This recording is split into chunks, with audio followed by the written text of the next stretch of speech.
Sekarang kita mau melihat dasar Alkitabnya.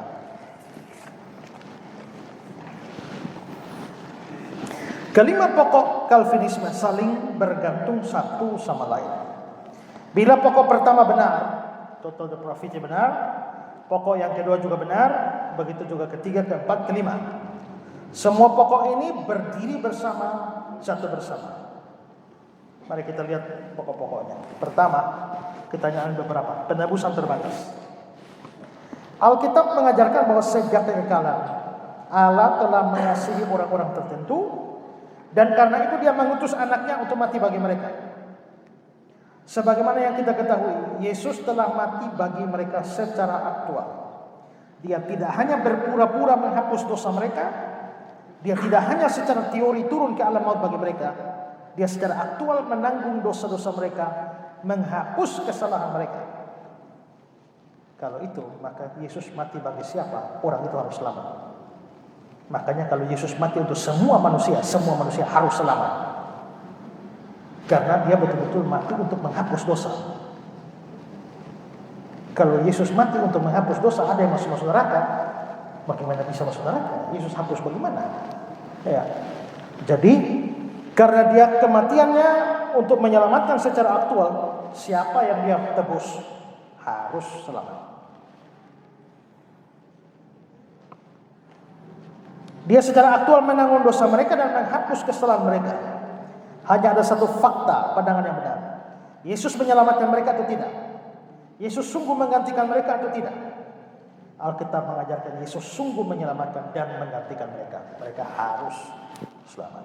Nah, bila Kristus secara aktual membebaskan mereka dari dosa, dan bila keselamatan diperoleh hanya dengan iman, maka Allah perlu mengaruniakan Roh Kudus ke dalam hidup mereka, supaya mereka dapat menerima keselamatan yang dikerjakan di atas salib bagi mereka.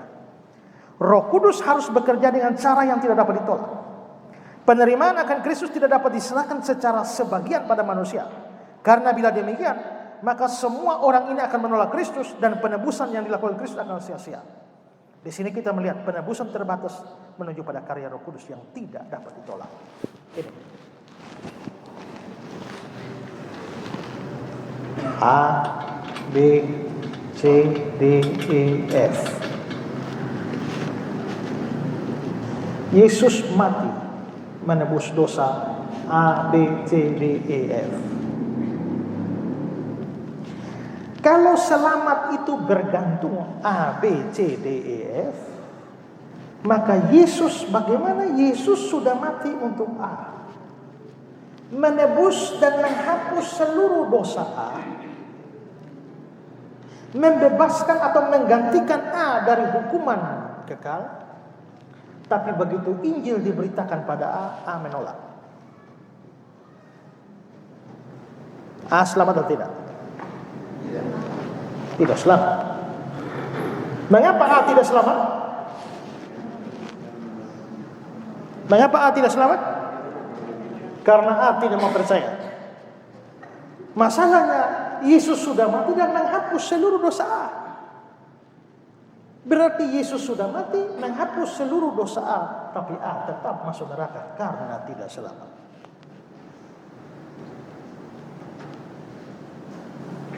Padahal Yesus mati bagi A. Yesus mati bagi A, tapi A tidak mau percaya dan A tidak selamat. Yesus mati bagi orang yang tidak selamat. Yesus adalah juru selamat bagi A yang tidak selamat. Yesus adalah juru selamat bagi orang yang masuk neraka. Nah, ini jadi susah ini. Bagaimana kalau Yesus sudah hapus seluruh dosanya F, tapi begitu Injil datang F tidak percaya? Yesus mati dong sia-sia jadi F. Saya sudah repot-repot mati buat dia, dia tidak percaya. Begitu? Tidak bisa.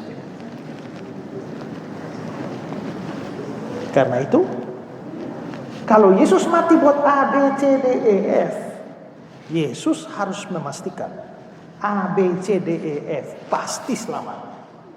Kalau mereka pasti selamat, mereka harus percaya, pasti percaya.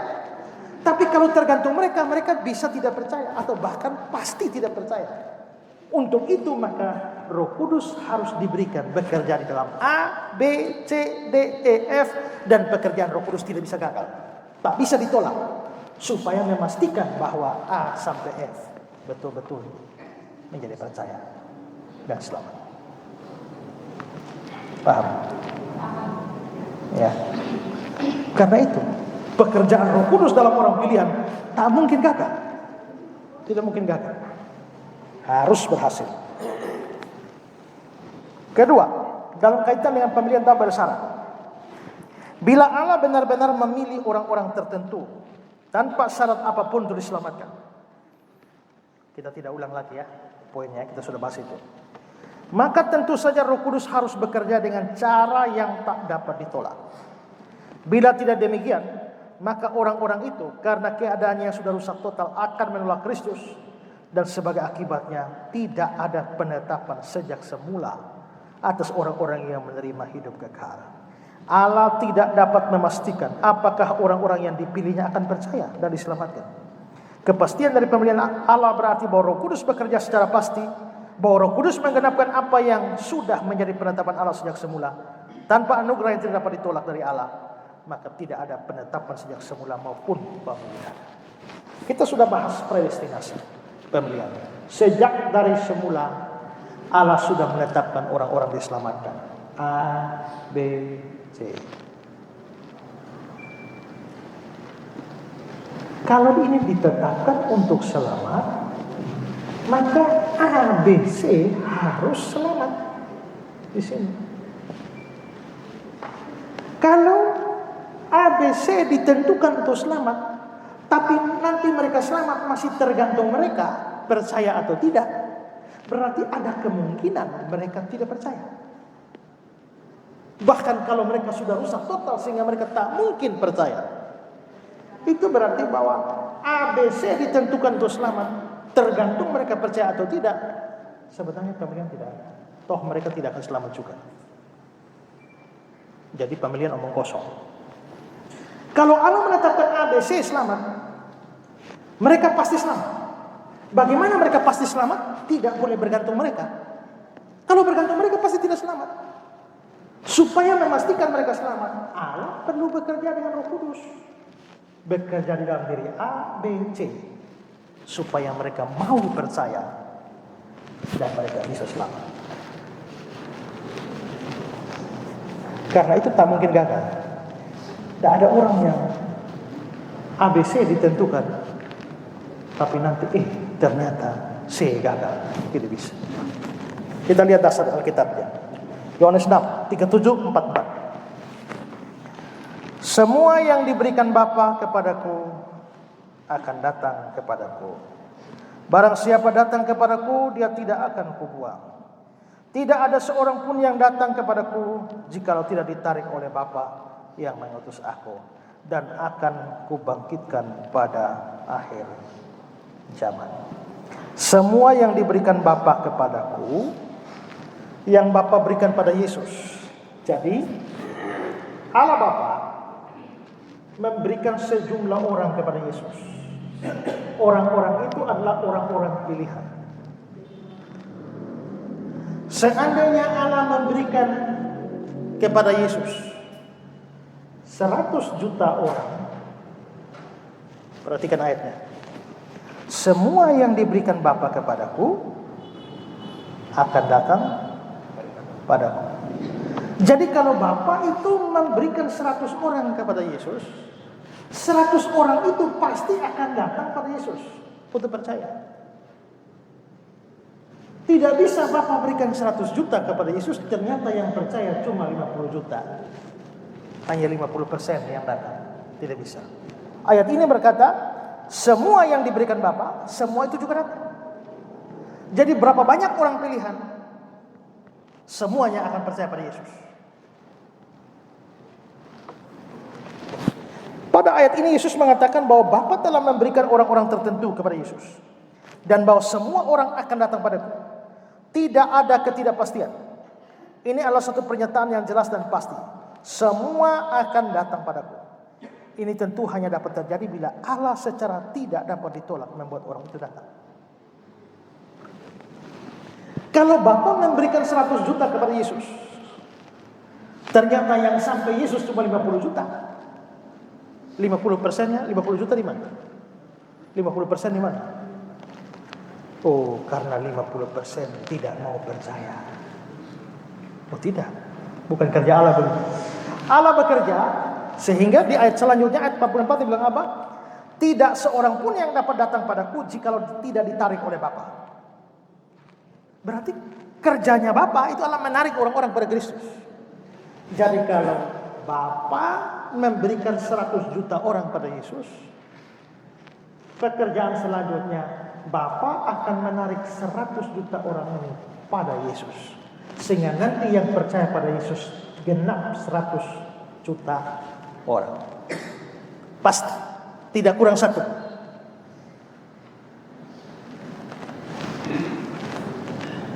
Karena itu tidak ada orang pilihan yang tidak sampai pada Kristus.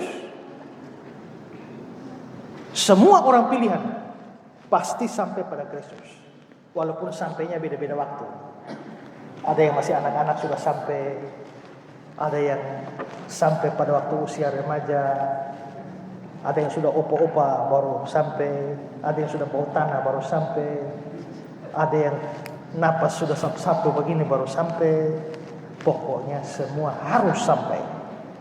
Kalau dia tahu-tahu mati belum sampai, itu artinya dia tidak termasuk yang diberikan Bapa kepada Yesus. Tapi kalau dia masuk dari Bapa berikan pada Yesus, dia pasti sampai pada Kristus. Karena Bapa tak mungkin gagal menarik. Ya. Itulah yang dikatakan oleh Yesus di ayat 44. Bapa akan menarik mereka dan Yesus akan membangkitkan mereka pada akhir zaman. Kata tarik, tidak seorang pun dapat datang padaku kalau tidak ditarik. Bagaimana pandangan Arminian tentang ini? Saya pernah tanya Pak Frans bilang begini, bukan berarti menarik itu menarik secara pasti untuk datang, tidak. Kalau saya mau Anda membeli produk saya ini, saya akan berusaha menarik Anda. Dengan penjelasan, dengan argumentasi, dengan pengaruh, sedemikian rupa. Itu saya lagi menarik Anda. Tapi keputusan terakhir Anda. Tertarik atau tidak, itu tergantung Anda. Jadi Bapa menarik, itu adalah Bapa menarik seperti seorang salesman yang menawarkan semua anugerah keselamatan ini. Itu tindakan menarik. Tapi tidak memastikan hasil. Ya, Anda mau atau tidak? Mau atau tidak tergantung Anda lagi kan? Yang penting Bapak sudah berusaha menarik.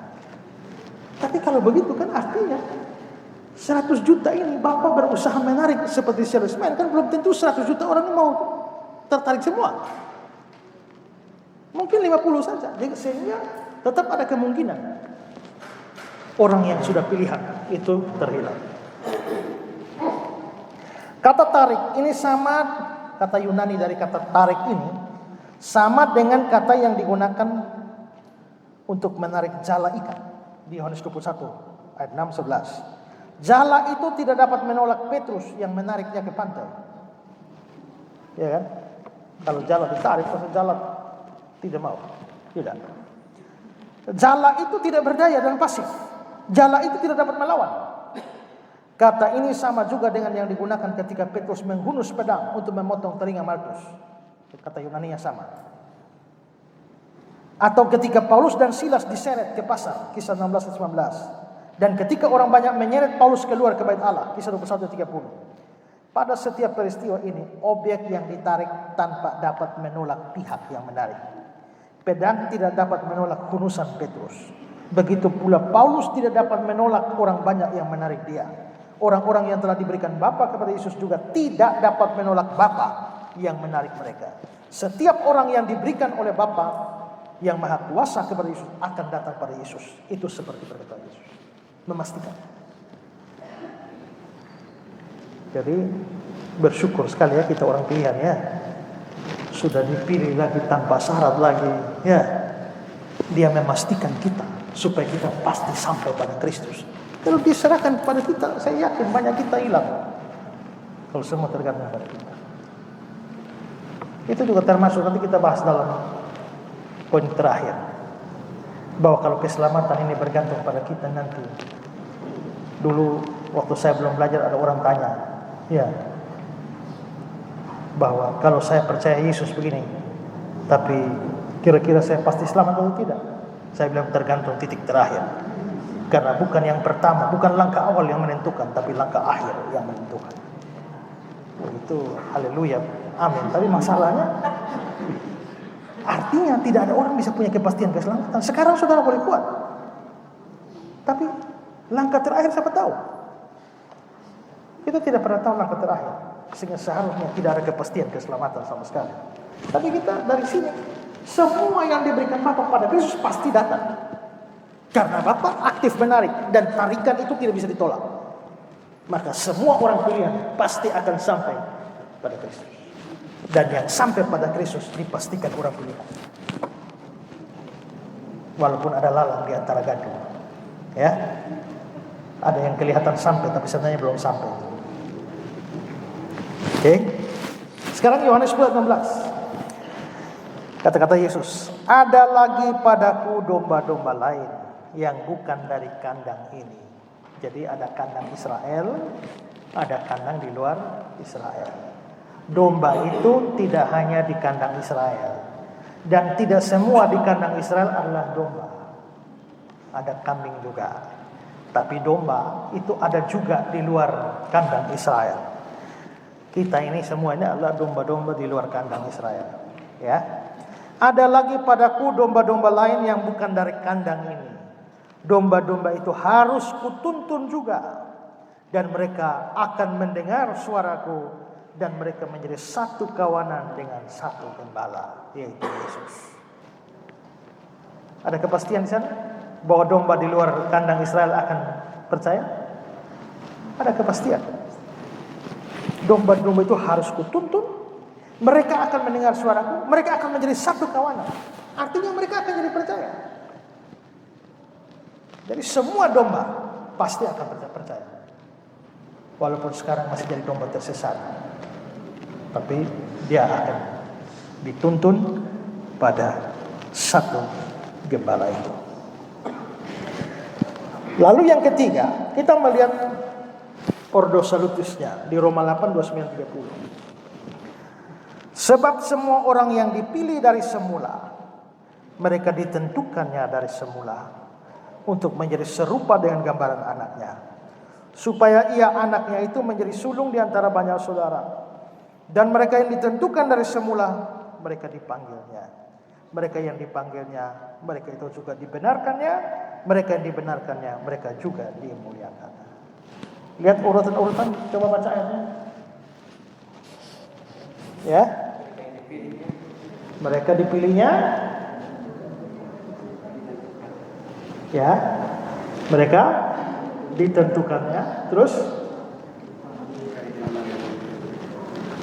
mereka yang ditentukannya, mereka itu dipanggil.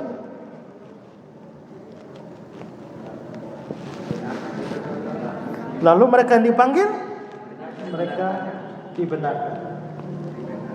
Terus mereka dibenarkan, mereka dimuliakan. Yang dipilih atau ditentukan pasti dipanggil.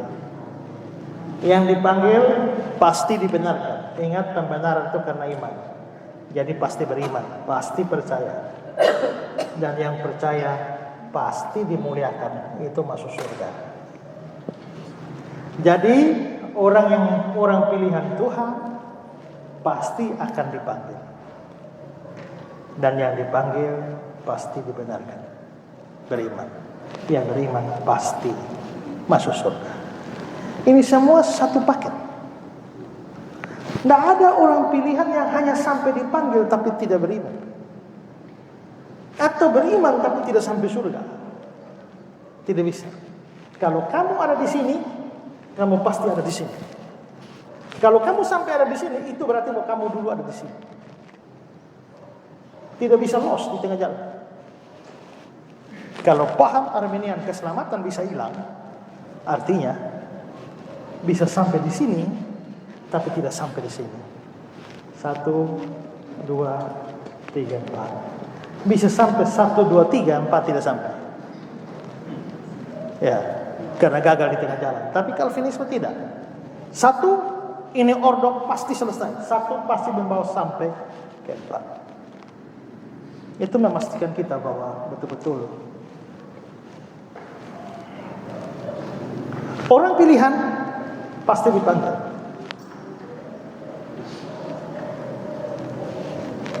Orang non pilihan bisa dipanggil?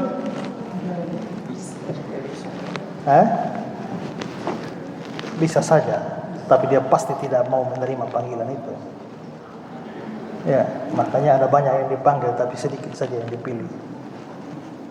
Karena misalnya saya sekarang berkhotbah pada saudara semua, marilah percaya pada Kristus. Apa semuanya orang pilihan? Belum tentu.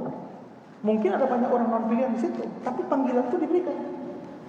Tapi panggilan itu hanya akan direspon oleh orang pilihan. Yang tidak pilihan, biar ikut KKR banyak kali pun tidak akan pernah. Panggilan berulang-ulang, tapi tidak akan pernah direspon. Ya.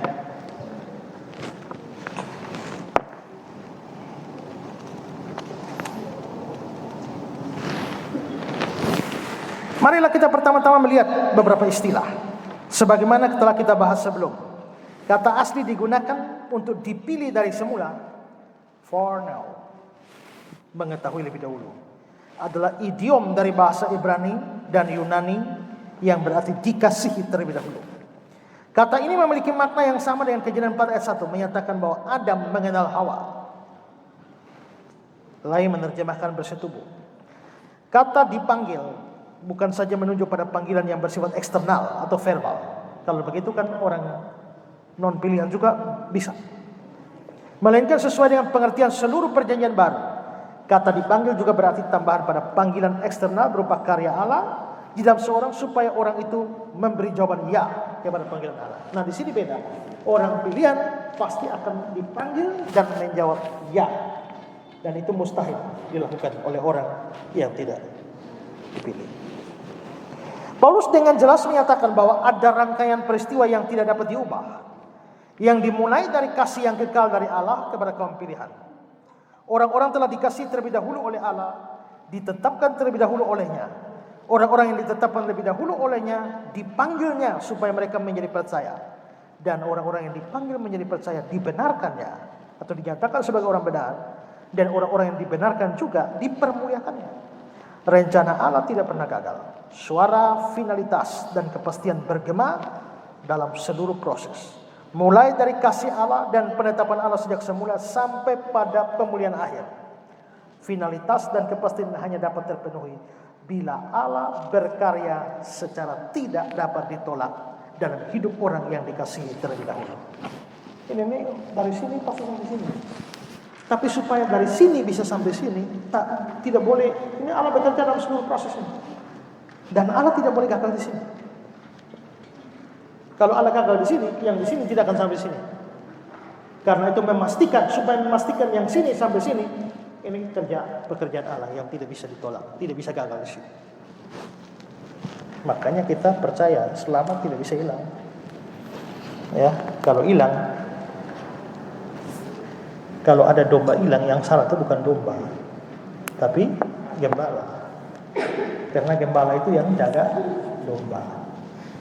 Namanya domba itu memang sudah bodoh. Bahkan kita pernah PA di sini ya, domba itu mungkin binatang paling bodoh. Kalau dia dengan kawanan di sini, tiba-tiba dia sendiri hilang, lalu dia dengar teman-temannya mengembik di sana, dia pasti lari ke sana. Nah, itu bodohnya domba itu. Ya, mungkin tidak kebetulan kita diberikan sebutan domba. Karena kalau kita dibiarkan sendiri pasti larinya makin jauh. Ya. Jadi kalau kita sampai hilang, yang salah gembala. Padahal gembala kita ini gembala yang baik. Ketiga, sekarang kita melihat hubungan dengan kerusakan total. Semua ilustrasi Alkitab mengenai kelahiran baru mempresuposisikan ketidakmampuan total atau kerusakan total manusia. menunjukkan bahwa seorang tidak dapat menolak tujuan Allah dalam pemilihan. Kita lihat ilustrasi pertama soal kebangkitan. Alkitab menyatakan bahwa manusia telah mati di dalam dosa-dosanya. Dia tidak lagi memiliki kehidupan rohani. Jadi kita diibaratkan orang mati ya. Kita sudah mati. Seorang yang mati tidak dapat menolak kuasa yang membangkitkan kembali dari Allah. Pada hari penghakiman, setiap orang akan dibangkitkan dari kematian. Kita sudah bahas kebangkitan orang mati. Pada saat itu akan ada orang berharap supaya mereka tidak dibangkitkan. Kalau sekarang ini, kalau mati sekarang harap dibangkitkan ya. Tapi kalau mati kebangkitan akhir zaman mungkin, karena apa? Karena kalau bangkit itu kan harus dihukum secara kekal. Ini orang tidak percaya, jadi mending tak usah bangkit lah. Iya kan? Kalau tidak bangkit itu enak itu. Tapi cilakanya bagi orang tidak percaya, mereka juga bangkit. Dibangkitkan untuk menghadapi kengerian kekal. Jadi kebangkitan tubuh bagi kita yang percaya itu anugerah, sukacita. Tapi bagi yang tidak percaya itu siap dibangkitkan. Tapi biarpun seperti itu tidak ada orang bisa menolak dibangkitkan. Kuasa yang membangkitkan, lu mau atau tidak mau, kalau dikasih kuasa membangkitkan, pasti bangkit. Tidak bisa melawan, tidak bisa menolak. Pada saat itu ada orang berharap supaya mereka tidak dibangkitkan. Mereka akan berteriak kepada gunung-gunung untuk menutup mereka supaya mereka lenyap. Karena mereka takut untuk bertemu dengan Allah yang sekaligus adalah hakim yang menghakimi mereka. Tapi mereka tidak dapat menolak hal itu. Allah membangkitkan setiap orang mati, baik dan jahat. Yang percaya tidak percaya, mereka tidak dapat menolak dibangkitkan. Seperti halnya tidak dapat membatalkan janji untuk membangkitkan semua orang. Ketika Lazarus berada dalam kubur dan Kristus memberikan hidup kepadanya, dia tidak dapat tetap mati. Dia harus keluar dari kubur. Kristus tidak dapat gagal dalam kehendaknya memberi hidup kepada Lazarus. Demikian juga ketika Allah membangkitkan seorang dari kematian rohani. Orang yang mati secara rohani tidak mungkin menolak kebangkitan tersebut. Dia pasti hidup. Dia tidak dapat berbuat apapun mengenai hal itu. Tidak bisa ditolak. Kita semuanya mati secara rohani. Tahu-tahu Allah membangkitkan, bangkit. Siapa mau tolak? Tidak bisa. Kita tidak bisa menolak kuasa yang membangkitkan kita. Ya. Sekarang ilustrasi kedua, kelahiran baru. Kita juga digambarkan sebagai lahir baru ya. Ilustrasi kedua mengenai karya Allah dalam hati manusia adalah kelahiran. Jelas merupakan satu hal yang bodoh untuk mengatakan seorang bayi tidak mau dilahirkan. Ya kan? Manusia tidak dapat memilih dalam hal dilahirkan. Hal itu berada di luar kuasanya. Seorang yang masih belum ada, belum mempunyai eksistensi, tidak dapat menolak untuk dikandung serta dilahirkan.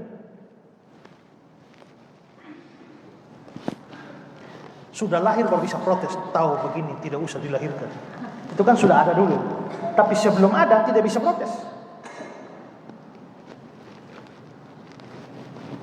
Begitu juga merupakan hal yang menggelikan bila kita mengatakan ada orang yang menolak untuk dilahirkan secara rohani. Tidak bisa. Angin bertiup kemana dia mau. Demikianlah halnya dengan tiap-tiap orang yang lahir dari roh Allah.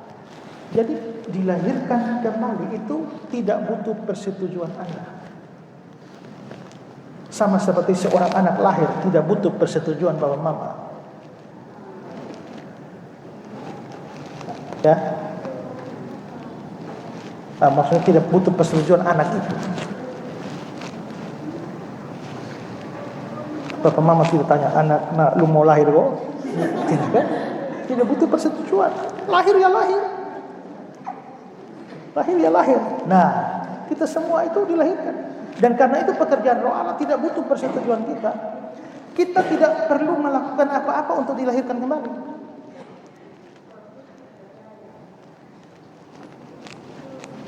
Engkau harus dilahirkan kembali, kata Yesus.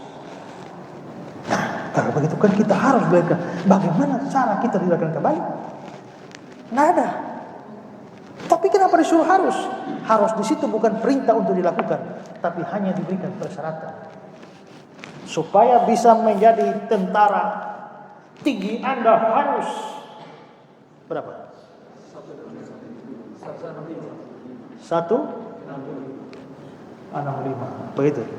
Contoh saja. Supaya jadi tentara, tinggi Anda harus 165.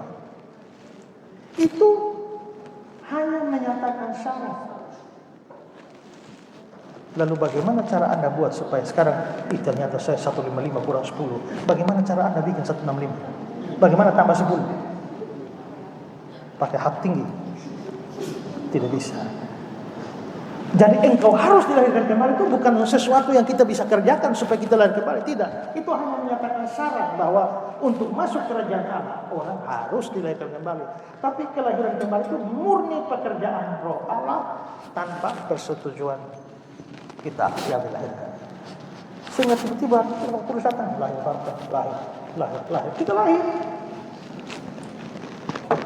Maka tidak ada orang yang bisa menerima atau tidak ada orang yang bisa menolak itu. Begitu juga pekerjaan Allah tidak bisa ditolak. Berikut ilustrasi ciptaan baru. Dalam 2 Korintus 5, siapa yang dalam Kristus adalah ciptaan baru, ya. Tidak ada ciptaan yang menolak untuk diciptakan. Sebelum penciptaan tidak ada eksistensi lain kecuali Allah. Ketika Allah memutuskan menciptakan alam semesta, tidak ada sesuatu pun dapat berkata, saya tidak mau diciptakan. Karena tidak ada. Tidak ada apapun yang mengucapkan bahkan satu kata pun. Semuanya diciptakan menurut keputusan Allah. Allah Maha Kuasa, Dia berkuasa melakukan apa yang Ia inginkan. Begitu juga dalam penciptaan rohani. Tidak seorang pun dapat melawan maksud Allah secara rohani. Untuk menciptakan orang-orang menjadi ciptaan baru seturut kehendaknya. Tidak ada yang bisa menolak. Murni pasti berhasil, tidak bisa menolak. Lalu ilustrasi keempat, buatan. Paulus bilang ya di dalam Efesus 2 ya ayat 10, kita ini buatan Allah diciptakan dalam Kristus Yesus. Kita ini buatan Allah.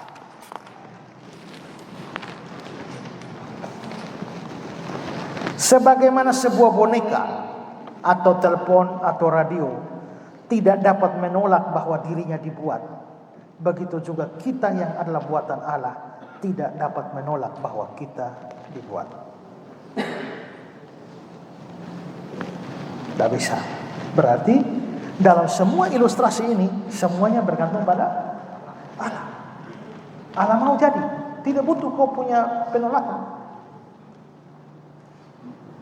Maka begitu juga di dalam anugerah Allah yang diberikan, yang mempertobatkan seseorang, melahirbarukan seseorang, semuanya dari Allah tanpa bisa ditolak oleh manusia. Dia pasti berhasil.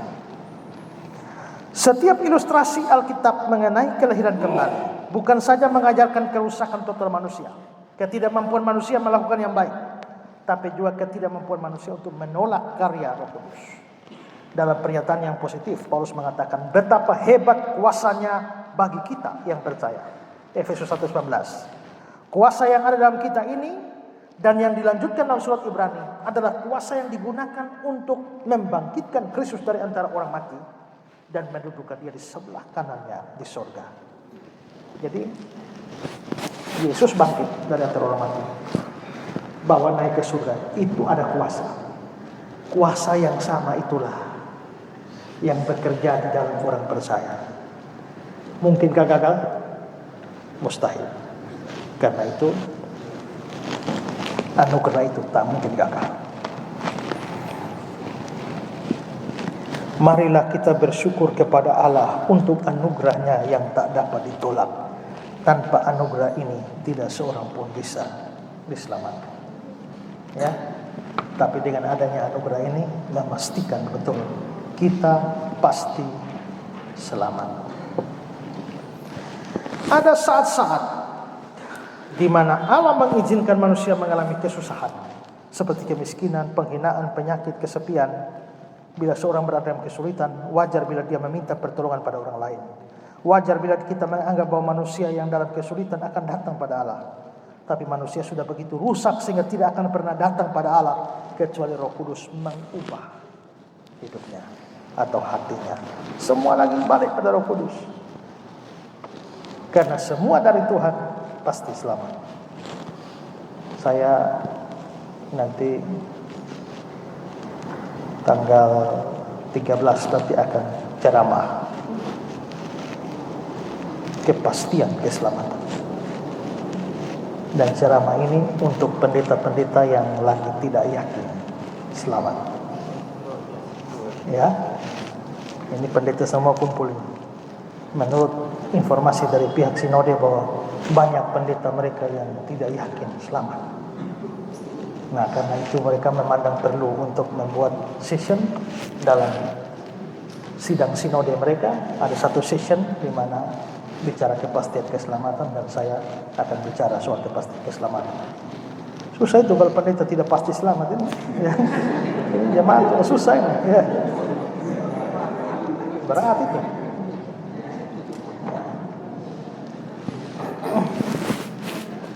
Tapi ya bersyukurnya Allah mereka masih mau belajar lah. Mereka mungkin sadar bahwa mereka tidak belajar, sekarang mau belajar. Ya baguslah ya. Ketimbang sudah tidak belajar lagi, sombong lagi, ya. Sombong lagi merasa diri sudah hebat, tidak mau belajar, itu susah itu, ya. Tapi kalau orang tidak belajar tapi sadar kekurangan mau belajar, orang begitu akan maju. Ya, orang itu akan maju. Kalau tidak bisa maju.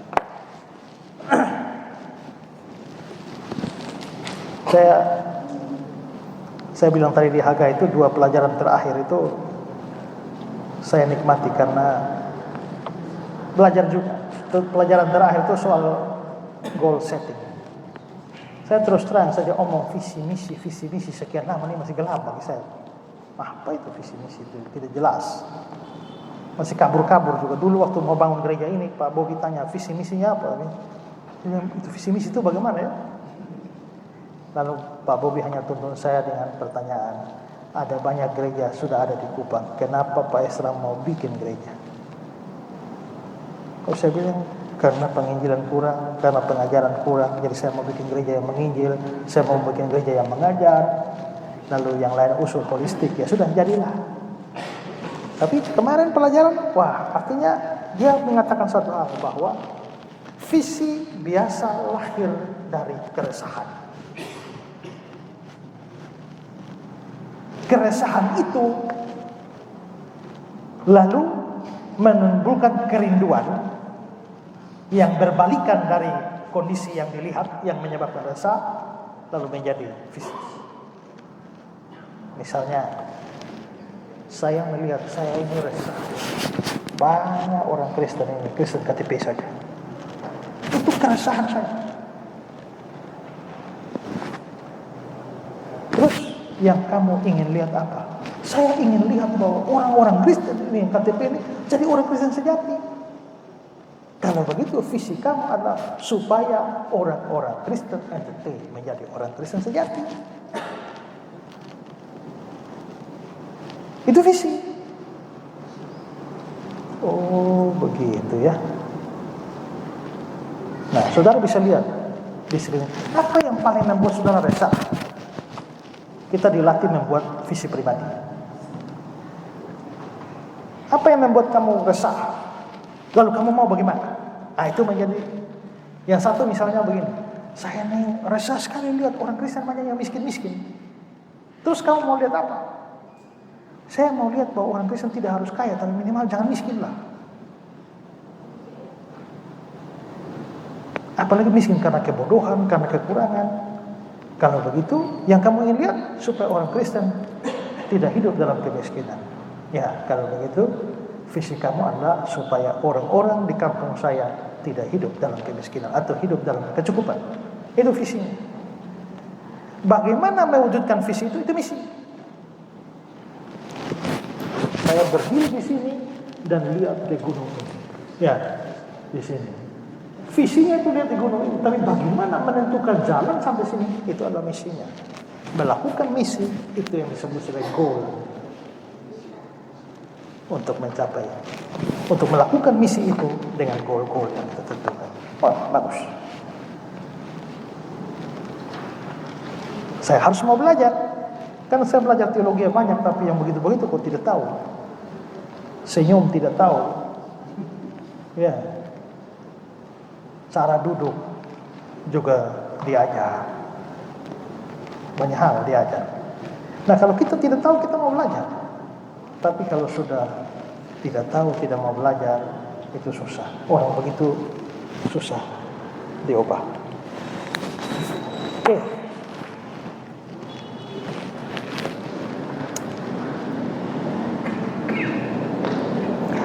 Ada juga saat-saat di mana Allah mendekati manusia bukan dengan membawa cuka, tapi membawa gula. Dia memberkati seorang dengan begitu banyak berkat di dunia, sehingga kita akan menganggap bahwa bila orang itu mempunyai setitik rasa terima kasih, dia akan datang pada Allah, sumber dari segala berkat yang diterimanya.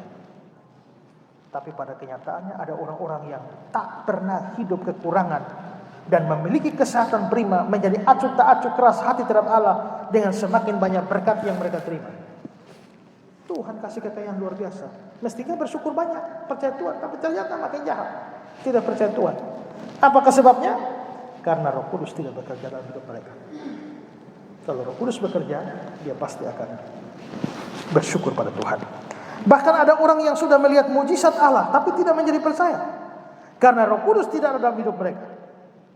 Ini yang terjadi ketika orang-orang Farisi melihat anak-anak mencerikan mata orang buta, tapi kemudian mereka menyebut dia Beelzebul. Lihat mujizat, tapi malah tidak percaya. Kenapa bisa begitu? Karena tidak ada pekerjaan Roh Kudus. Bahkan Abraham berkata pada orang kaya di Lukas 16 bahwa bila ada orang bangkit dari kematian datang pada mereka, mereka tidak akan percaya. Alasannya, orang-orang berdosa tidak dapat menerima perkara ilahi kecuali bila Roh Kudus mengubah hidup mereka. Mujizat paling besar juga tidak bisa membuat iman kalau Roh Kudus tidak kerja. Tapi kalau Roh Kudus bekerja, tak perlu mujizat besar-besar, ya. Lihat bunga saja bisa bertobat, ya kan? Lihat langit bisa bertobat, dengar orang nyanyi bisa bertobat. Apapun bisa kalau Roh Kudus bekerja. Ada seorang yang dapat saja mendengar khotbah mengenai hari penghakiman, tapi menertawakan dan mengolok-olok khotbahnya, sebagaimana yang terjadi pada masa Nuh.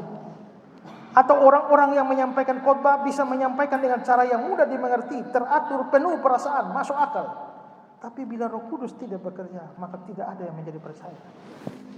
Pengkhotbah boleh hebat, sistematis, bagus sekali, ya, tapi tidak punya kuasa mengubah orang kecuali Roh Kudus bekerja. Makanya, saudara, kalau lihat saya berkhotbah itu, kalau saya sudah tutup itu, saya bilang, Tuhan, saya punya doa dari dulu. Tuhan, kerjasama yuk. Saya giliran omong, ya. Sementara saya beromong bicara firman-Mu yang tentu saja dari Engkau sendiri, tapi Engkau bekerja dan menjamah hati setiap orang di sini. Karena saya tahu sehebat apapun saya khotbah, kalau Kudus tidak bekerja, tidak bisa bikin orang bertobat. Begitu juga menginjil. Sehebat apapun teori kita, tidak akan berhasil kalau Roh Kudus tidak bekerja. Karena itu sungguh patut bersyukur pada Allah untuk anugerahnya yang tidak dapat ditolak. Tanpa anugerah ini manusia tidak akan dapat diselamatkan. Bila untuk keselamatan manusia harus memberikan izin pribadinya, dia akan terhilang. Karena manusia begitu jahat dan rusak, dia akan menolak keselamatan. Tapi puji syukur, Allah berikan anugerah yang tidak dapat ditolak, yang mengatasi dan mengalahkan kerusakan total orang berdosa, melahirkan kembali orang tersebut dan membawanya jadi percaya. Allah mau menyelamatkan kita, tidak meminta izin pribadi kita. Ya, cukup dia lakukan, tahu-tahu kita sudah menjadi orang percaya. Hal itu dialami Paulus.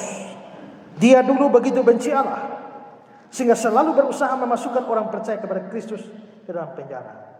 Tapi dalam perjalanan menuju Damsyik, untuk melaksanakan misinya yang penuh kebencian, Allah datang kepadanya dengan cara yang tidak dapat ditolak. Paulus benar-benar ditaklukkan dalam peristiwa itu. Dia tidak dapat berbuat lain kecuali percaya pada Kristus. Itu adalah anugerah yang tidak dapat ditolak. Harus jadi percaya. Orang jahat kalau mau diubah dalam 1 detik bisa ya. Kalau Tuhan mau satu kali berubah. Orang seperti Habib Rizik kalau Tuhan mau ubah satu berubah. Ya. Penjahat besar bisa diubah. Kuncinya adalah pada Roh Kudus. Kalau orang hanya jahatnya sedikit-sedikit, tapi kalau Tuhan tidak ubah, susah juga. Ya. 4 abad kemudian dari zaman Paulus, seorang Afrika yang dilahirkan dari seorang ibu Kristen ayah kafir mencoba memperoleh damai. Pertama-tama dia mencoba melalui hidupnya, dia menjalani hidup yang paling tak bermoral yang dapat dilakukan seorang manusia. Dia melakukan apa saja yang dia ingin, dan dengan demikian dia memberontak terhadap hukum-hukum Allah. Dia mencoba melalui agama kafir, Manichaeism. Dia mencoba melalui logika dan pendidikan. Semua tidak membawa hasil sampai satu hari ketika dia berada di sebuah taman. Dia mendengar suatu suara berkata, ambillah dan bacalah, ambillah dan bacalah. Itu nyanyian seorang anak kecil. Dia segera keluar dari taman itu dan pergi kepada temannya Alipsius, mengambil sebuah Alkitab, membuka dan membaca. Ayat pertama yang dibaca adalah Roma 13 ayat 13-14. Hanya sepoyang-poyang. Pas baca kena di Roma 13 ayat 13-14. Marilah kita hidup dengan sopan seperti siang hari. Jangan dalam pesta pora kemabukan, jangan dalam percabulan hawa nafsu, jangan dalam perselisihan dan iri hati. Tapi kenakanlah Tuhan Yesus Kristus sebagai perlengkapan senjata terang. Jangan merawat tubuhmu untuk memuaskan keinginannya. Dia bahkan sudah punya anak karena dia hidup dengan seorang perempuan di luar nikah, tinggal bersama. Dia sudah punya anak pada saat itu dia masih umur sangat muda. Ya, itu adalah Agustinus.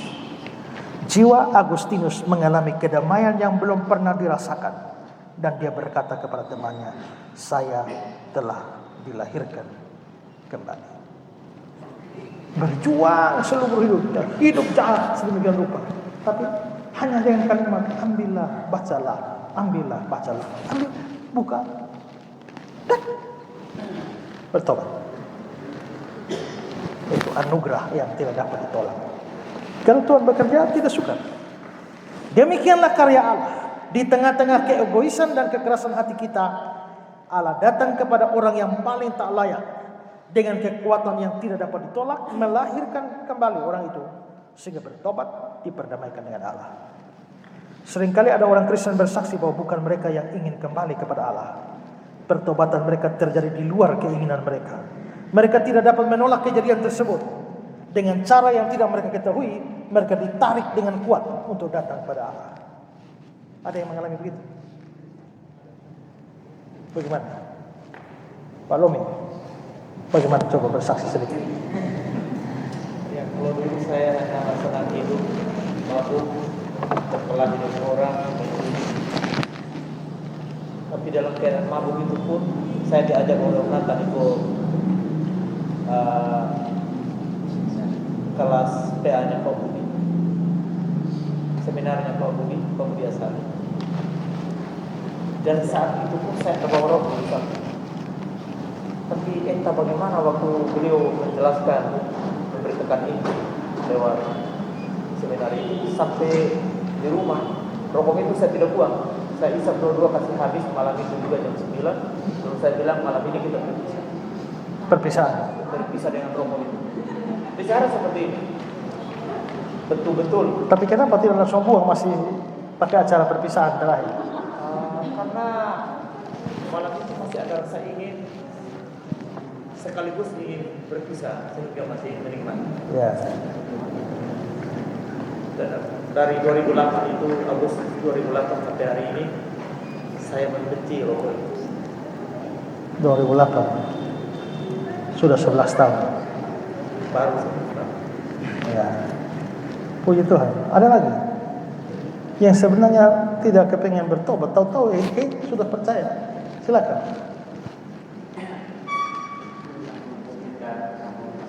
Berdiri saja. Bagaimana? Ya, dulu diajak oleh teman kita tahun 99. Waktu itu tidak ada isu kalau pergi untuk ibadah, tapi diajak ya acara di tempat ibadah. Di situ di sana konsep itu roh itu harus minum dengan teman-teman. Kemudian di sana tuh pergi, bisa ada orang bilang ada cewek di sana, ya sudah ikut. Tapi berjalannya waktu, saya sendiri tidak ada konsep sudah rendah ibadah sudah. Tapi mendengar sebuah khotbah atau pendidikan seorang hamba Tuhan, dan di situ dalam di akhir khotbah itu saya berdoa ajak saya berdoa. Dan di situ saya hanya merasakan satu pribadi yang datang menuju saya. Dan di situ saya merasakan ada rasa kerinduan untuk bisa beribadah itu luar biasa. Dan itu berjalan hari ini semua perubahan. Dan seperti Bapak tadi bilang, saya juga susah terlepas dari namanya rokok, minuman keras. Usia saya dari umur berapa tahun itu, umur usia kalau anak SD, saya sudah kenal dengan rokok dan minum itu. Karena tempat anak juga lingkungan yang mendukung itu. Tapi saya juga berpikir bahwa saya akan mengalami sebuah perubahan yang akhirnya saya bisa berjumpa dengan Tuhan. Dan saya melihat bahwa seperti tadi Bapak menjelaskan, waktu itu saya berpikir bahwa ada teman saja yang ada dalam perjalanan itu, sama-sama kembali dalam kehidupannya tidak lagi beribadah. Tapi saya berpikir bahwa ini kalau bukan Tuhan yang tarik, saya tidak bisa bertahan sampai hari ini. Dan dimanapun saya hanya bilang Tuhan, saya rindu bahwa saya ada di sisi bagi berkat teman-teman dan hidup saya. Dan ketika sudah ikut Tuhan, bukan tidak otomatis langsung bisa tidak terlepas dengan namanya kehidupan lama atau tawaran yang datang. Bahkan sebagai anak muda itu pasti godaan tidak akan berubah. Tapi satu dari kesimpulannya bahwa itu Tuhan yang tarik.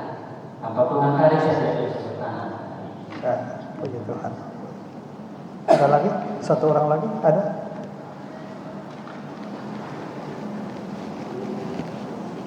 Ya? Tidak ada lagi? Ya, semua kesaksian itu menunjukkannya bahwa memang pekerjaan Tuhan tidak bisa ditolak. Kita tahu-tahu mendapati diri kita sudah menjadi orang percaya. Pada suatu saat Paulus berkhotbah di tepi sungai Filipi. Seorang wanita penjual kain ungu dari kota Tiatira ikut mendengar Paulus. Tapi mula-mula dia tidak percaya. Kemudian Lukas menulis bahwa Tuhan membuka hatinya sehingga dia memperhatikan apa yang dikatakan Paulus. Kisah 16. Bila Tuhan tidak membuka hati, Lydia tidak akan menjadi orang percaya. Jadi semua pekerjaan Tuhan. Ini adalah anugerah yang tidak dapat ditolak, dan anugerah ini patut kita syukuri. Tanpa anugerah ini kita semua masih tetap mati dalam dosa-dosa kita, tidak dilahirkan kembali dan tidak diselamatkan. Perlu disampaikan sebuah peringatan bagi kita sebelum kita akhiri bab ini. Telah kita ketahui bahwa tidak seorang pun diselamatkan bila tidak ada anugerah, dan tidak dapat ditolak dari Allah. Meskipun demikian, kita tidak boleh jatuh dalam perangkap rasionalisme dan menarik kesimpulan bahwa manusia tidak perlu melakukan apa-apa. Kita tidak boleh menyimpulkan bahwa karena semua tergantung pada Roh Kudus, manusia tidak perlu menjadi percaya. Manusia tinggal menunggu Roh Kudus untuk menggerakkan dia, dan tidak ada apapun yang dapat dilakukan manusia untuk memperoleh keselamatan. Jangan. Ya, tanpa sedikit pun mengingkari kebenaran dari anugerah yang tidak dapat ditolak. Seluruh bab ini telah membahasnya. Kita juga perlu mengetahui bahwa Alkitab tidak menghendaki kita berpikir dengan alur yang tidak alkitabiah, lalu berkata, saya menunggu Roh Kudus menggerakkan saya, baru saya percaya. Alkitab tidak mengajarkan demikian. Alkitab memberikan satu perintah, percayalah kepada Tuhan Yesus. Bila Anda percaya, Anda dapat mengetahui dari seluruh pengajaran Alkitab hal yang terjadi karena Allah mengerjakan di dalam Anda, baik kemauan maupun pekerjaan menurut kerelaannya. Karena itu percayalah kepada Allah.